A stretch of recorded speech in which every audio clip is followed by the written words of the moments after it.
Je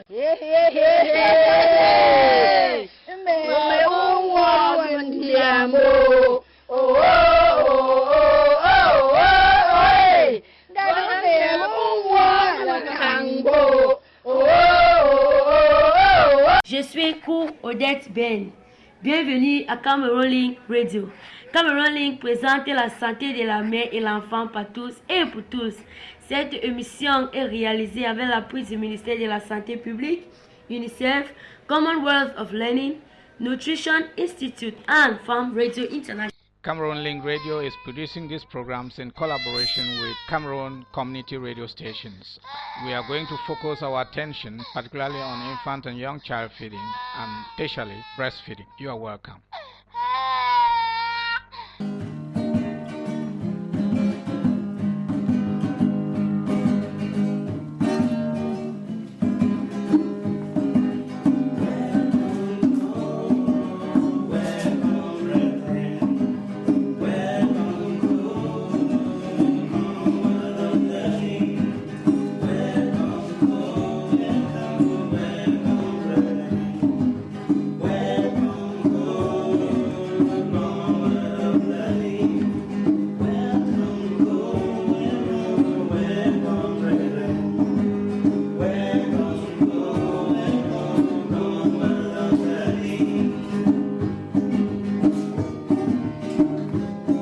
Dans cet épisode, M. Okala George du ministère de la Santé et Dr Jeanne Ejigi de l'UNICEF vont nous parler de la préparation de l'événement suivant les objectifs de la SEMAM 2013.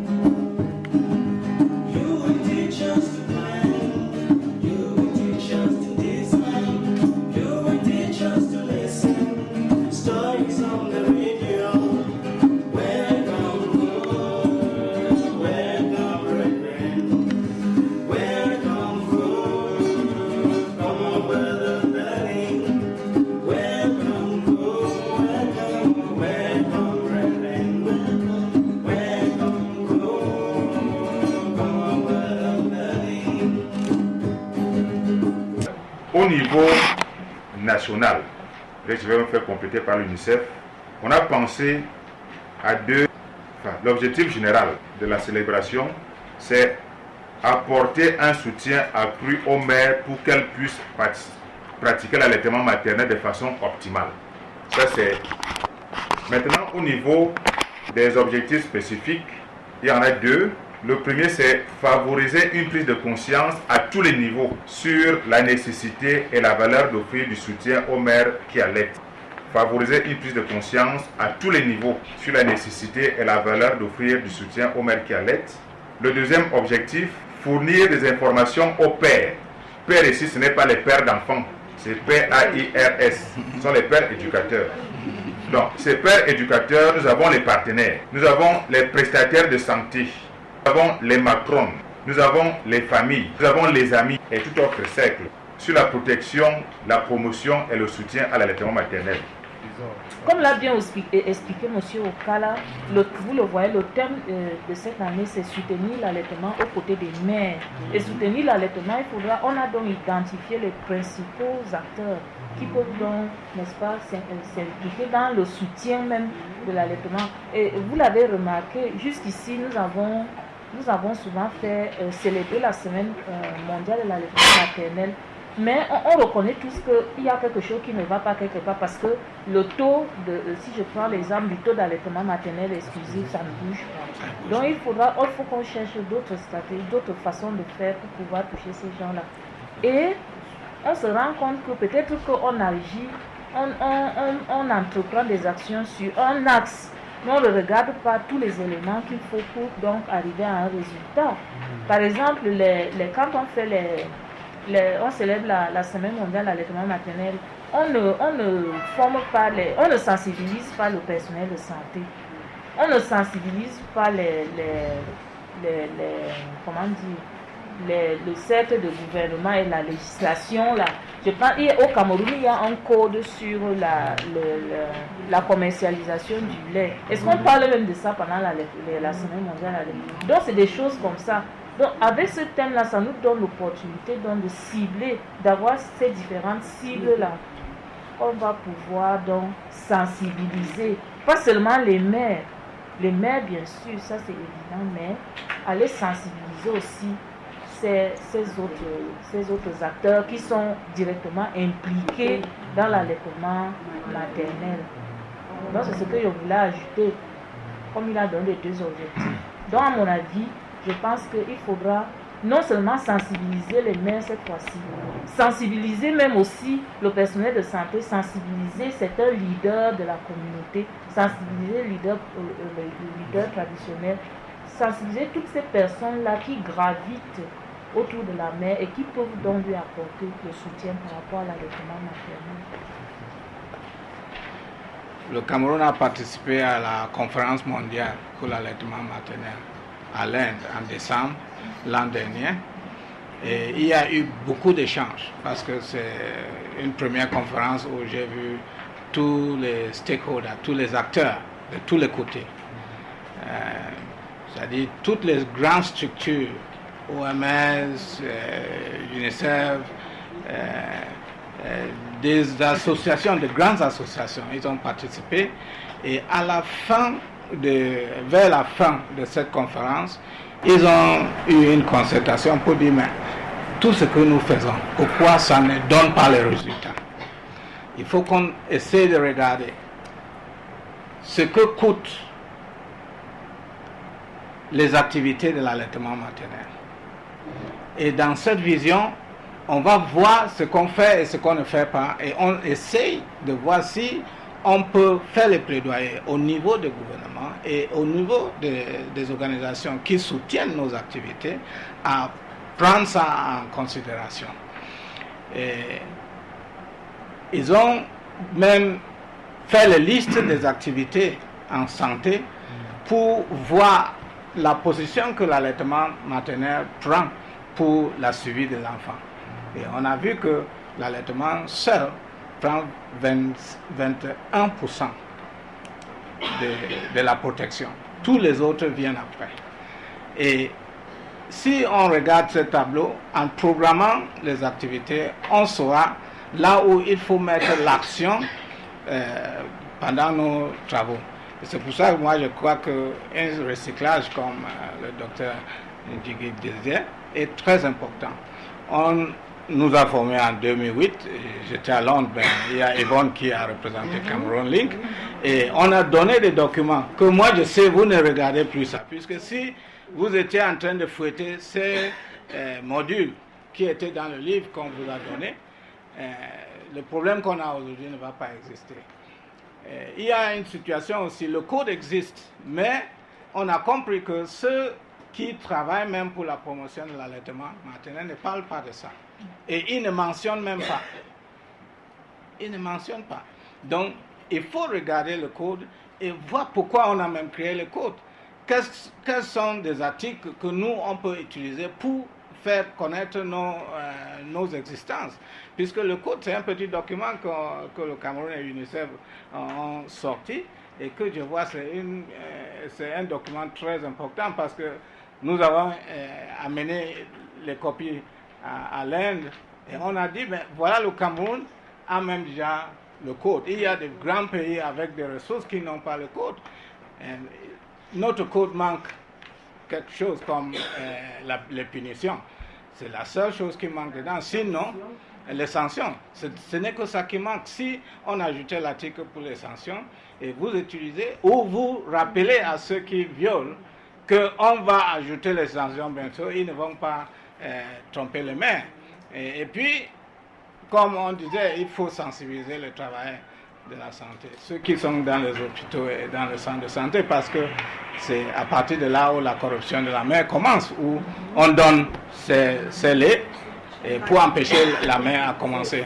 Donc il y a vraiment la nécessité de recyclage. Et je crois que pendant cette programmation de recyclage, on pouvait partager beaucoup des informations que j'ai amenées de l'Inde, puisque tout le pays était là. Il y avait 800 participants et 84 pays ont participé et on a partager toutes les idées. Donc, chaque pays en partant pouvait savoir là où il se trouve. Donc, moi, je crois que c'est important. Moi, j'ai programmé ça pendant mes activités. Et aussi pour compléter, non seulement il faut recycler le personnel de santé, nous faisons le terrain et on se rend compte que le personnel de santé même ne maîtrise pas ce qu'on entend par allaitement maternel exclusif. Et vous pouvez imaginer ce qu'ils disent, quel message ils transmettent aux mères. Récemment, on était sur le terrain pour faire une enquête sur l'alimentation du nourrisson et du jeune enfant. Mais le personnel, il y en a qui disent l'allaitement maternel exclusif, c'est pendant les 4 premiers mois, pendant les 3 premiers mois, donc ils maîtrisent, c'est vraiment nécessaire qu'eux-mêmes soient encore sensibilisés, formés sur l'allaitement maternel. On pense qu'ils maîtrisent, mais on se rend compte quand on va sur le terrain. Bien l'activité pour laquelle je suis porté à aller sur le terrain. Donc il faut vous apporter. Et maintenant la personne envers qui j'ai mené cette activité, c'est-à-dire le partenaire, les prestataires de santé, les matrones, les familles, les amis et tout ce monde, il faut que ces personnes prennent conscience sur la nécessité d'encourager les mères à allaiter convenablement. Donc il faut que cette personne elle-même soit convaincue. Donc il faut favoriser une prise de conscience de cette personne. C'est pour ça qu'on a dit à tous les niveaux. Il faut favoriser une prise de conscience de cette personne qui elle-même va encourager la mère à allaiter. Si je n'arrive pas à... Comment je peux le dire simplement? Parce qu'il y a parfois un mur. Comme le disait Jeanne, il y a un mur entre les idées préconçues que j'ai envers moi et la bonne idée que je dois transmettre à la mère. Il y a parfois un fossé. Elle a fait le terrain dernièrement à Bimeni et sûrement aussi, où tout le monde sait, enfin tout le monde le dit, que la mère doit allaiter l'enfant pendant 3 mois ou 4 mois. Ça, c'est ce qui est, ça c'est ce qu'on sait. Pourquoi on dit que non, l'enfant a soif? Enfin, il y a 1000 idées qui tournent autour. Ou alors que l'enfant commence déjà à avoir faim. Quand je mets la cuillère dans la bouche, lui, il veut tenir la cuillère. Donc vraiment, vous voyez donc qu'il faut que cette personne prenne conscience que l'ancienne idée qu'elle avait était une idée fausse. Nous avons l'obligation et le devoir de lui donner la bonne information. Et maintenant, il faut que cette personne puisse maintenant encourager la mère sur le fait qu'elle doit allaiter de manière optimale. Les matrones qui accouchent les mères au village sont les premières à dire apporter un peu d'eau, cet enfant a soif. La banane. Voilà. Donc c'est un peu comme ça l'explication du premier objectif. On doit manger. Aïe. Donc il faut que ces gens-là soient... Évidemment, il y a des activités. Et comme on l'a dit, on avait identifié 2 objectifs, mais il y a d'autres. Et comme méthodologie, ça reprend un peu ce qu'on a donné ici. Il y a le briefing du personnel de santé. On a pensé aux personnes de consultation prénatale, les maternités, la vaccination, enfin, tout le monde qui est en contact avec la mère. Mais nous pensons qu'il faut agir beaucoup plus en amont. C'est-à-dire quand la femme vient encore en consultation prénatale. Ça, c'est vraiment là où il faut agir en priorité. Parce que quand elle a déjà accouché, parfois les données sont faussées. Si vous allez dans les hôpitaux, pendant que vous parlez, en vaccination, il y a une femme qui va sortir son biberon. Ou alors, enfin, bref.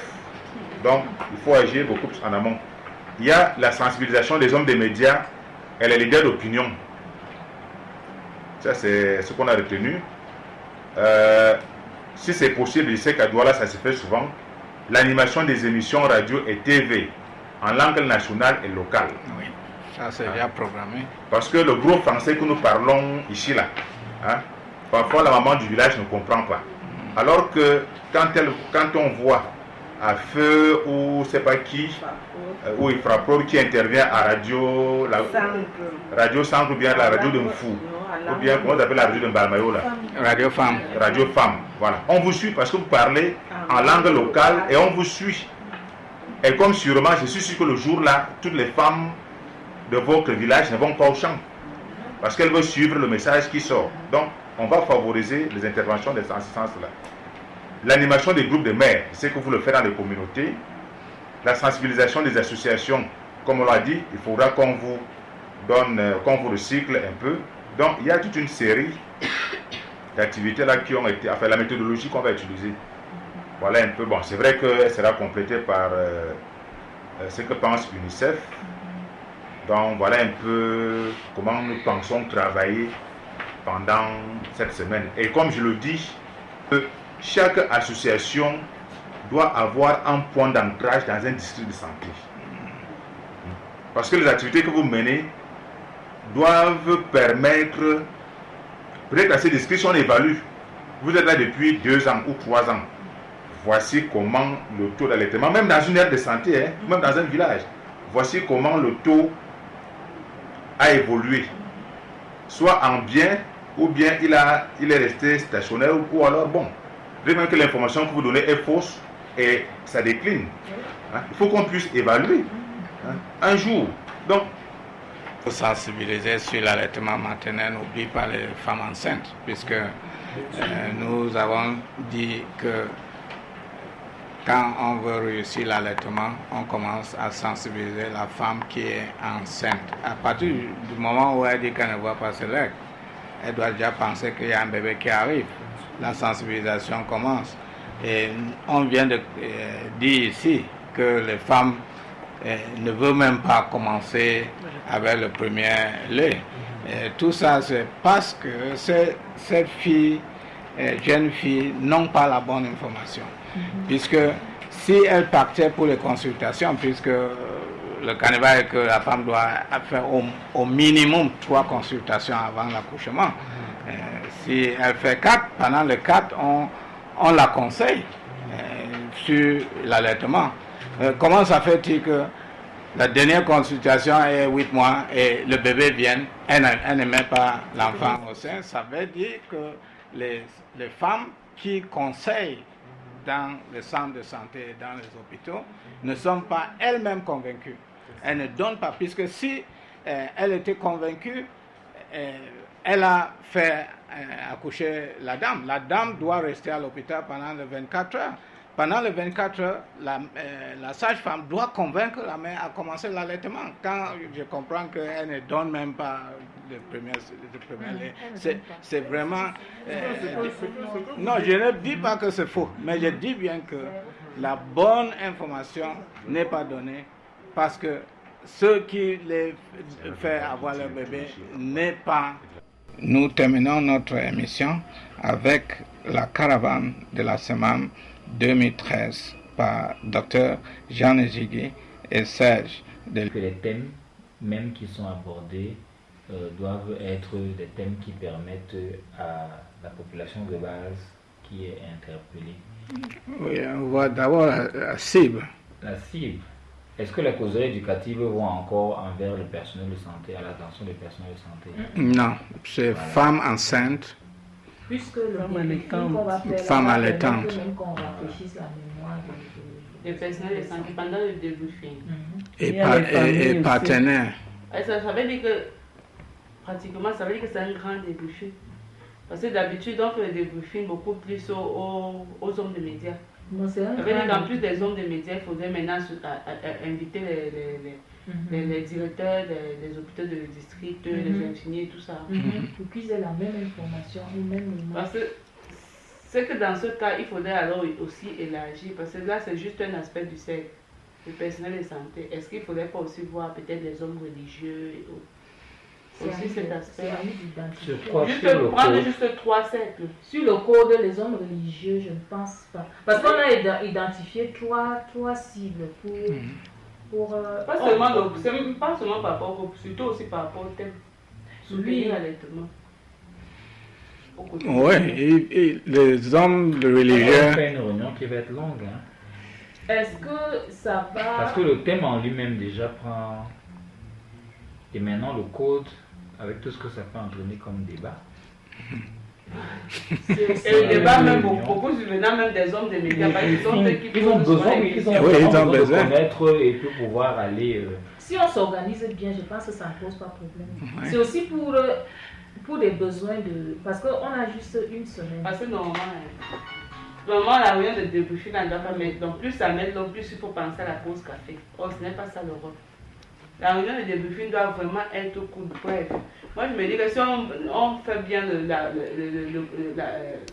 dossier de presse qu'on va distribuer aux différents acteurs, ils vont peut-être, on distribue avant la réunion, ils lisent, bon, la personne qui préside la réunion donne juste un résumé. Ça ne va pas marcher. Vous donnez les documents, personne ne lit. Personne ne lit. Et on prend quelque chose. Il faut des débriefs. Et comme on fait comme ça, là, c'est pour économiser et le temps et l'argent. Parce que si on fait plusieurs réunions, Ouais, quand ça va coûter. Non, je parle d'une seule réunion, pas plusieurs. Je dis avant, on distribue avant que la réunion ne commence, pas avant le même jour, l'instant là, le matin, on distribue à ceux qui sont déjà dans la salle. Ils s'imprègnent de ça. Et celui qui préside la réunion fait le résumé de la semaine, du thème et puis du code. On prend quelques questions, on dit que bon. De santé, mon administrateur comme et puis les médias. Et je voudrais dire que quand on dit personnel de santé, il y a deux personnes clés, deux clés. Il y a le directeur de l'hôpital et... Directeur de l'hôpital régional. Non, le directeur de l'hôpital, même que ce soit n'importe quel hôpital, et le chef de district. Parce que pour violer ces codes, on passe à l'hôpital. Et quand on va à l'hôpital, on ne voit pas le directeur. On voit la sage-femme, on va à la maternité, là où les femmes consultent. C'est là où on laisse les dépliants. C'est là où on laisse le lait et tout gratuitement. Donc si le directeur de l'hôpital est au courant et le chef de district est au courant, on ne va pas faire les affiches de la société dans l'hôpital. On ne va pas laisser les sages-femmes porter les blouses des sociétés. Montant. Vous allez... Ici, on est au niveau de la fédération. Ils seront impliqués pendant les autres causeries. Ils sont impliqués au niveau des activités de l'association. Parce que comme ils travaillent dans tel centre de santé à ce niveau-là, c'est très important. Et les leaders d'opinion. Donc ça veut dire que ça se peut. Eux donc, si on descend donc dans la chaîne, le personnel de santé donc est entretenu dans le cadre de quel type d'activité? On fait quoi? Des exposés dans leurs hôpitaux ou bien des causeries éducatives? La plupart de ces personnels sont de points focaux dans les aires de santé. Donc eux, ils vont travailler avec les associations qui travaillent dans l'air. Puisque le district a déjà désigné les infirmiers, points focaux des aires de santé.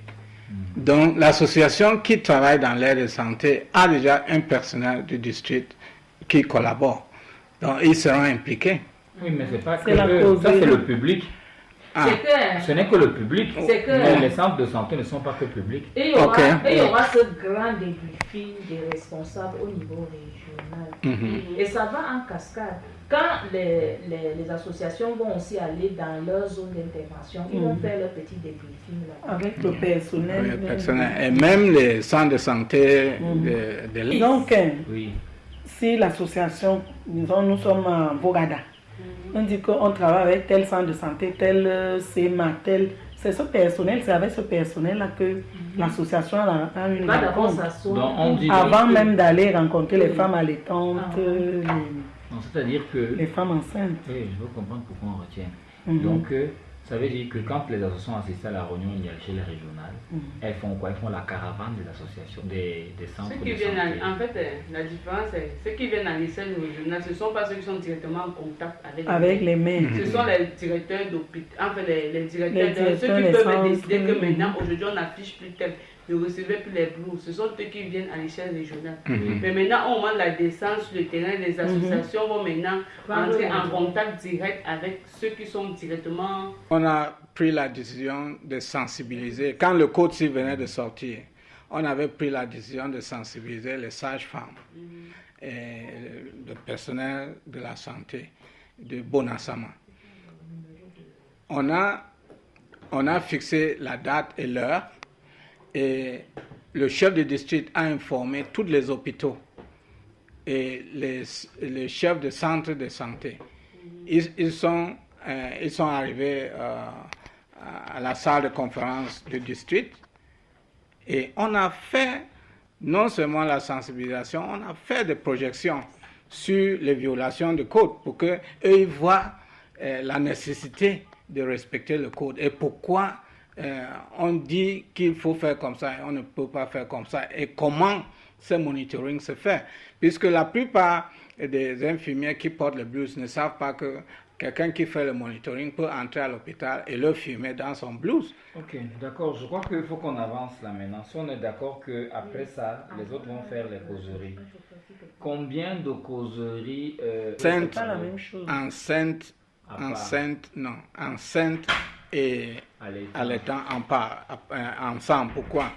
Parce que les mères qui n'ont pas encore eu leur bébé, pendant la causerie, apprennent les difficultés des autres mères auprès des autres et annulent déjà les mauvaises informations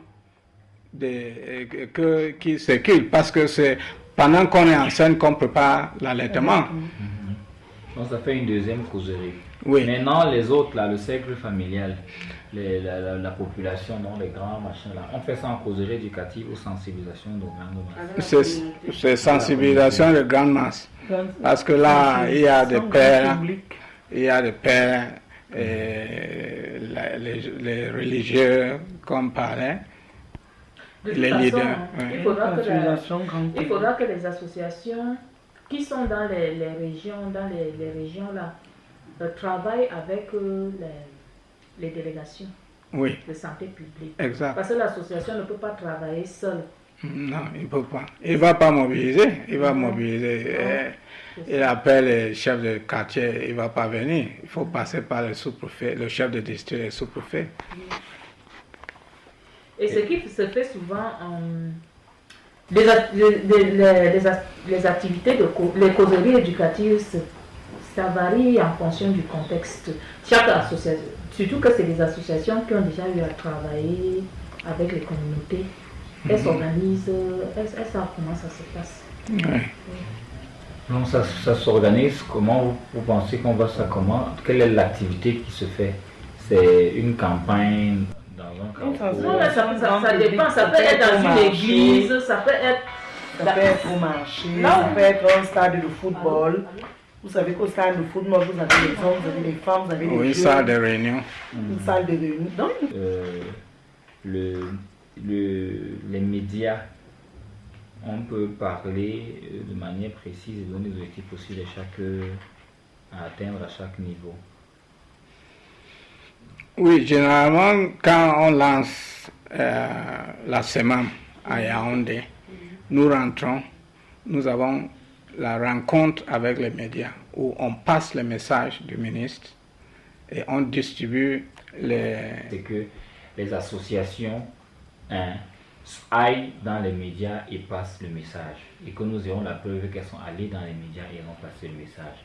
C'est ça qui est le plus intéressant. Ça passe donc par l'identification forcément. C'est à vous d'identifier. Vous nous dites que, par exemple... Et des fois, je retire une copie de l'émission faite à la télé ou à la radio. J'ai toujours retiré. Et j'ai fait des copies qui sont souvent jointes à mes rapports. Il y a même des journaux, qui sont sortis dans Internet. Des colonnes, comment vous appelez ça?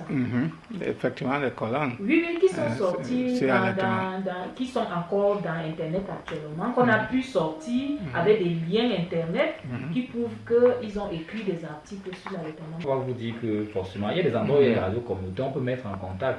Mais est-ce que vous avez des personnes de ressources qui peuvent intervenir? Voilà, vous proposez donc aussi dans ce sens. Il y a un travail qui peut faire entre vous, pas forcément avec nous. Vous voyez, n'est-ce pas? Donc, quelle association peut aller dans quelle radio communautaire pour faire quoi? C'est une émission de 30 minutes, c'est une émission de qu'est-ce que ça coûte? Est-ce que c'est gratuit, machin, ainsi de suite, pour que nous mettions déjà à l'élaboration du budget, du plan d'action qui arrive de manière globale. Vous comprenez un peu ce que je suis en train de dire? Si c'est coûteux, parce qu'il y a certaines activités qui peuvent être bénévoles, oui, qui coûtent rien du tout. Vous, dans la communauté, qui pouvaient savoir. Voilà, on a vu les associations qu'on a retenues. Maintenant, FECAPA doit aller dire à l'association, ok, d'accord, nous étions en réunion, voilà ce que chaque association doit faire Voilà ce que nous devons faire en tant que FECABA, n'est-ce pas? Et puis les associations qui doivent être contactées, qui ne sont pas par vous, on vous mettra en contact avec elles. Comme on a dit, on vous donne les noms des responsables et les contacts pour les contacter. Voilà, vous avez des soucis dans tel cadre. Voilà voilà ce que vous devez faire, n'est-ce pas? Et maintenant pour l'action médiatique, comme Jean-Claude dit, on a recensé ici là que vous devez mettre peut-être maintenant en termes d'action médiatique. Qu'est-ce que vous pensez que vous devez faire? Vous devez aller à la télé, tel va aller à la télé tel jour pour telle émission, tel va aller à la radio tel jour pour telle émission. Voilà. Il y a les tables rondes, au sujet, hein, les tables rondes, ils appelaient ça les quoi? Les talk show. Top show, yeah. Ça veut dire une période où on donne l'antenne aux gens qui appellent au téléphone. Voilà. Vous posez une question, vous lancez un thème, les gens répondent, machin, vous donnez des explications. Il y a Libia Lem qui a fait ça, n'est-ce pas? Et des sketchs, ils ont aussi fait des sketchs. Phone-in. Voilà. Ils ont fait plein de choses. Et avec ça, ils arrivaient à mesurer la couverture. Combien de personnes ont appelé, combien de messages est passé. On a enregistré même les questions des auditeurs pour utiliser ces questions pour faire des émissions après. Et au nord, on va voir comment introduire la caravane de théâtre qui ne peut pas être faite ici. Et même les thèmes, comme on le dit souvent, les thèmes, ça doit être le même message. C'est pour cela que je trouve que l'initiative que nous avons eue cette année, c'est très bien. Parce que parfois, on ne contrôlait pas ce que certaines associations allaient dire dans les communautés. Mais cette fois-ci, tous les outils que vous allez utiliser seront les mêmes. Fournis. Ce seront les mêmes outils pour tout le monde, le même message pour tout le monde. Ça va porter. Bon, il faut maintenant qu'on avance très vite. Nous devons avoir un plan d'action unique. Voilà. Les discussions d'idées. En mot intuitif. Le CBD, chef bureau de la diététique, prenant parole, a souhaité la bienvenue aux participants. Elle a rappelé l'objectif principal de la réunion, à savoir la préparation de la semaine mondiale d'allaitement maternel qui se tiendra au mois d'août prochain. Selon le thème de cette année, soutenir l'allaitement maternel aux côtés des mères, la promotion et l'encouragement de l'allaitement maternel nécessitent des activités à base communautaire avec l'implication de la communauté. D'où l'intérêt de travailler avec la Fédération des associations.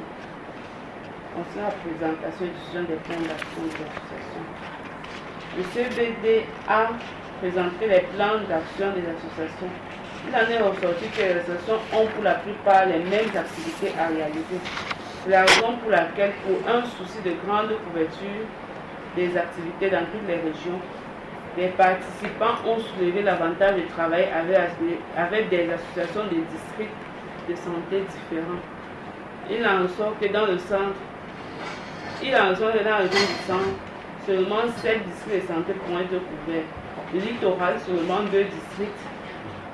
Le sud-ouest, 3 districts. Le nord-ouest, 1 district.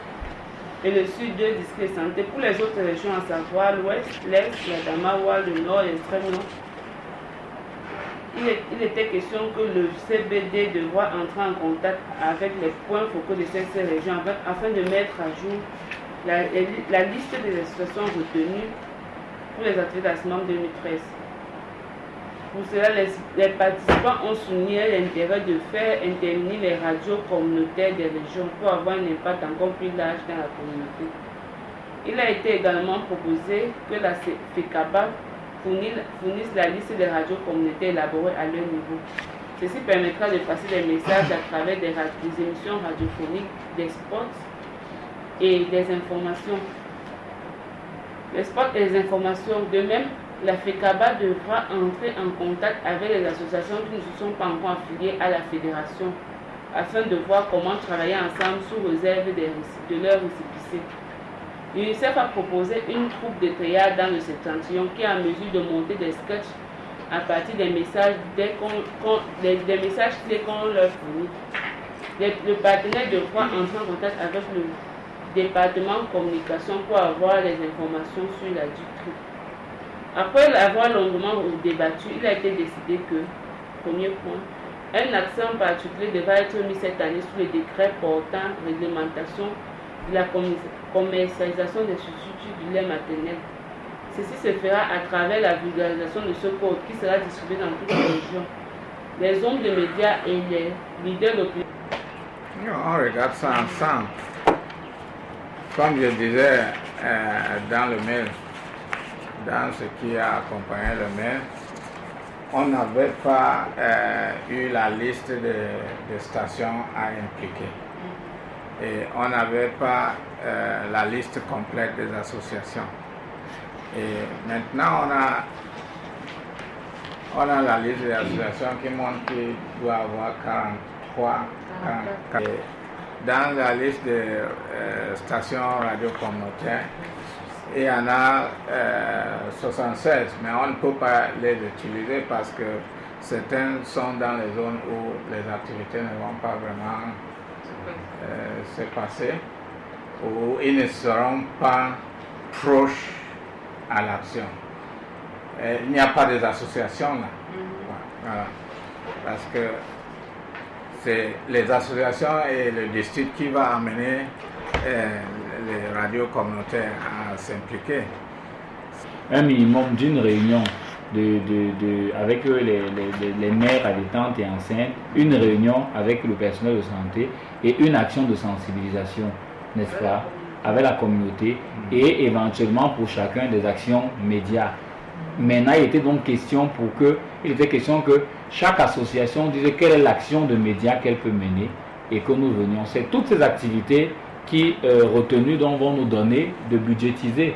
Si nous retenons qu'on a une cérémonie de lancement officielle à Yaoundé, quel est le business hors du Vouri?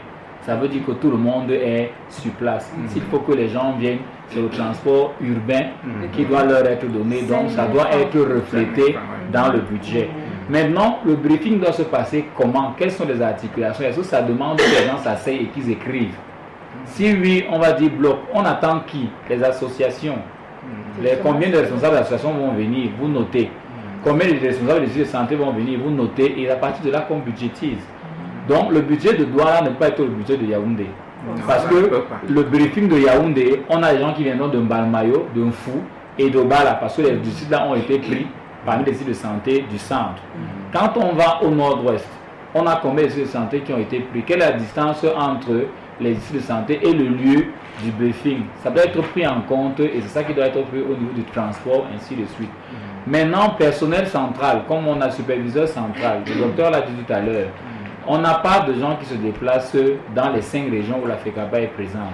C'est dans les 5 où la FEGABA n'est pas présente qu'il faudra budgétiser le déplacement des facilitateurs centraux à l'extrême nord, le nord, n'est-ce pas? Ces associations-là sont parties des districts. Et ce que le docteur disait, c'est quoi? C'est que ne sont conviés au briefing que les districts de santé où sont les associations qui ont été retenues. Voilà. Si on a retenu 5 associations, si elles sont dans 3 districts de santé, c'est les districts de santé là qui sont appelés au briefing. Ça veut donc dire qu'on budgétise la présence du chef du district de santé dans les 3 districts de santé seulement. À Douala, par exemple, on a beaucoup d'associations, mais très peu de districts de santé. Voilà, on a 2 districts de santé, mais on a peut-être 7 associations. Ça veut donc dire qu'on attend 7 responsables d'associations, mais 2 responsables de districts de santé. Bon, je crois ce que je vais faire dès que je rentre, je vais donc le modifier très rapidement et vous retenez ça. Avec les plans d'action. Moi, je vois ça comment? Par région, on a arrêté un certain nombre d'activités. Donc, ces activités, 800 ou quelque chose d'ici de santé. Donc, il y a 181 districts de santé et plus de 1800 aires de santé. Donc, on ne peut pas. On va cibler. On va cibler. Et même les associations qui ont été identifiées là, il faut bien réfléchir. Parce que tu es pas obligé de les impliquer toutes dans cette activité support, qui est financée par l'UNICEF. Peut-être que vous avez d'autres fonds. Tu peux les... On t'attendait. Non, mais il a noté ce qu'il doit nous fournir comme élément pour que... On doit travailler sur la partie du nord, puisque vous avez déjà eu l'expérience de couvrir le nord. On va voir la stratégie, combien ça ça va coûter selon les éléments qu'on a énumérés ici, puisque selon le docteur, on doit focaliser les activités dans le chef-lieu de région et que les associations qui sont dans le district doivent travailler avec le district. Et on va budgétiser en mettant en considération les radios communautaires et les associations que vous aviez données dans la liste.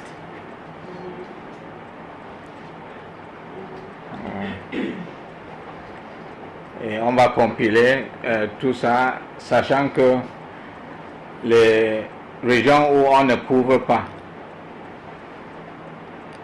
un facilitateur central est envoyé là-bas pour travailler avec le point focal. Oui, mais les autres régions couvertes par la FECAPA va travailler avec le point focal de ces régions.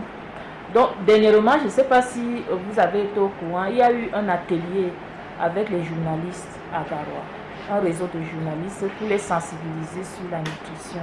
Donc, la communication a donc pu former ce réseau de journalistes-là et elle aimerait que ça ne s'arrête pas là et profiter de l'opportunité de la SMAM pour qu'ils continuent les activités. Et Joseph Del Antoine, qui est notre ancien gardien de l'équipe nationale, a été désigné comme parrain de la SMAM.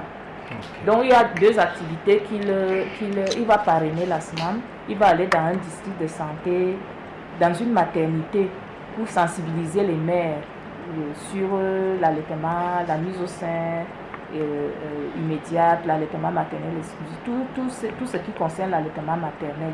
Il y a cette activité-là. Il y a aussi le briefing des médias, du réseau des médias. Ça, c'était pour avoir une audience un peu plus large. Parce que comme nous, on cible les actions au niveau de la communauté, donc ce sera ils vont travailler avec les médias nationaux, les radios nationales. Il y aura donc ce briefing ici. La communication a proposé que ça se fasse au mois de février.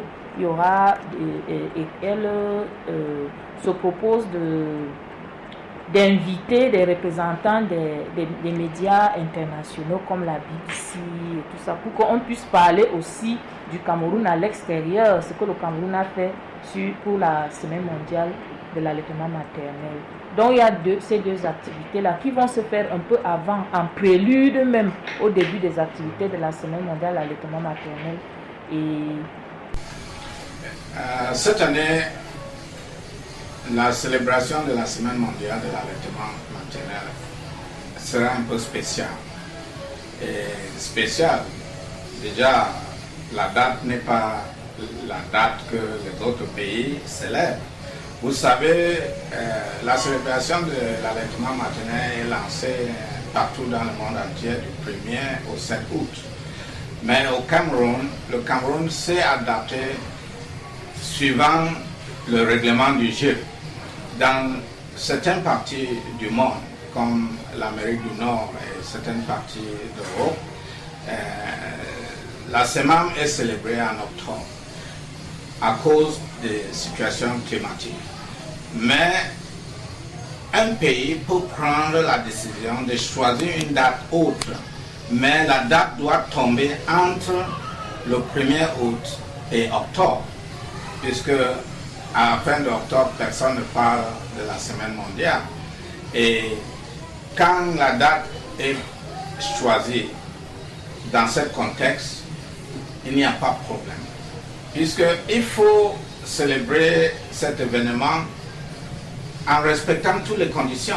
Vous ne pouvez pas célébrer la semaine mondiale de l'allaitement maternel sans avoir les informations à passer à la population, ou d'avoir les documents à donner à la presse, ou de donner des gadgets promotionnels, puisque allaiter le bébé c'est un droit et on voudrait respecter le droit des bébés au Cameroun.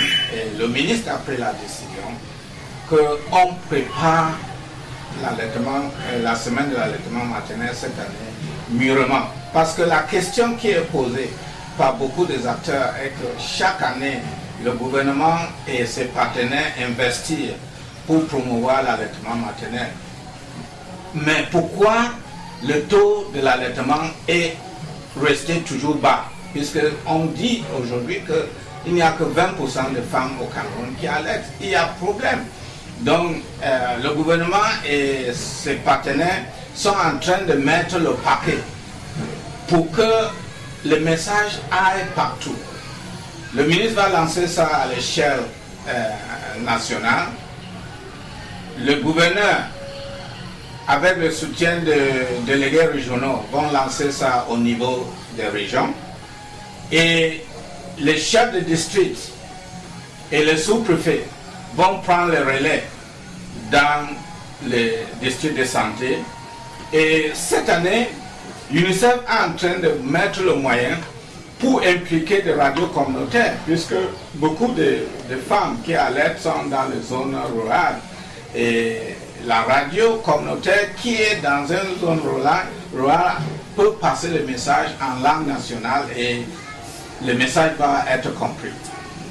Cette année, il y a une activité qui est aussi une activité phare, le briefing sur le code national concernant la vente de substituts de lait. Ce code existe depuis le 1er décembre 2005, mais malheureusement, certains articles ne sont pas respectés. Les fabricants et distributeurs de lait artificiel ne doivent pas pénétrer les hôpitaux pour faire les campagnes ou faire les affiches. Et quand vous entrez dans nos hôpitaux aujourd'hui, vous voyez des affiches un peu partout. On demande à ces fabricants de ne pas organiser des séances pour les mères enceintes et les mères allaitantes.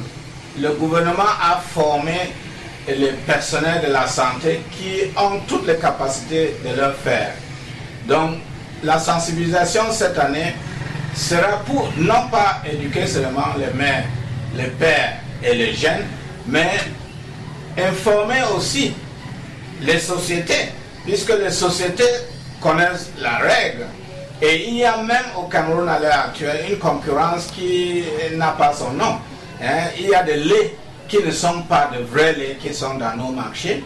Et les sociétés qui fabriquent les laits qui est recommandé pour les femmes et qui ne réussissent pas à allaiter, eux ils sont en train de se plaindre que mais il y a inondation du marché par le faux lait. Donc il faut que le code soit respecté. Donc vous voyez que le problème du code n'est pas seulement en faveur de la communauté, mais c'est en faveur aussi des sociétés. Et je crois que beaucoup de ces sociétés vont être impliquées dans la SEMAM cette année, en donnant aussi le message qu'ils doivent écrire sur leurs produits que vous allez utiliser ça pour votre bébé, mais n'oubliez pas que le lait maternel est le plus bon.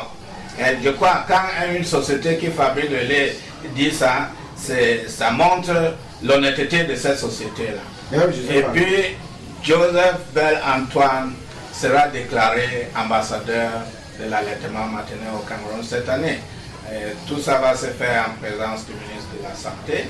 Et parce que vous savez, partout dans le monde entier, quand une icône dit quelque chose, la communauté respecte et suit. De quoi les déclarations que Joseph Antoine Bell va faire. Pendant d'abord la formation des journalistes qui va se faire à Montréal, à Yaoundé, et puis les visites que Joseph Antoine Bell va faire dans les hôpitaux et centres de santé, en portant les bébés, en regardant la mère, en faisant des déclarations, je crois que ça va porter. Puisque nous voulons qu'à la fin de la semaine cette année, qu'une évaluation soit faite et on comprend qu'au moins 60 à 75% des mères au Cameroun allaitent leur bébé. Merci. Je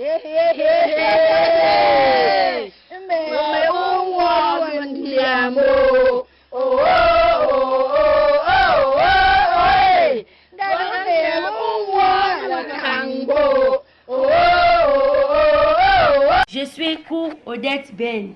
Bienvenue à Cameroon Link Radio. Cameroon Link présente la santé de la mère et l'enfant par tous et pour tous. Cette émission est réalisée avec l'appui du ministère de la Santé publique, UNICEF, Commonwealth of Learning, Nutrition Institute and Farm Radio International. Cameroon Link Radio is producing these programs in collaboration with Cameroon community radio stations.